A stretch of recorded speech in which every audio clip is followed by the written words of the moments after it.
1990, I became the first independent elected to the U.S. House in 40 years.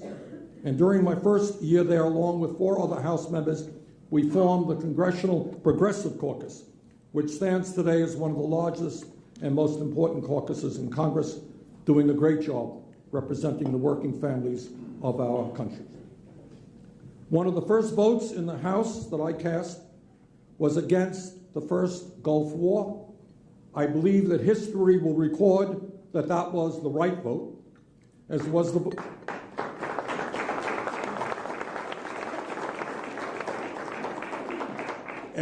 vote I cast years later against the war in Iraq, a war which I consider to be one of the worst foreign policy blunders in the modern history of our country.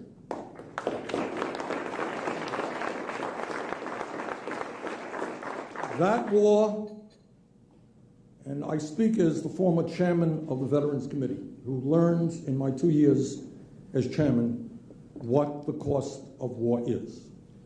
And that war cost us not only the lives of thousands of wonderful and brave young men and women, but it also created a situation where today, hundreds of thousands, some 500,000 men and women have come home from Iraq and Afghanistan with post-traumatic stress disorder and traumatic brain injury. They've come home with loss of arms and legs and their eyesight and their hearing. That is the cost of war. And before we get involved in another war, we should remember what war is really about.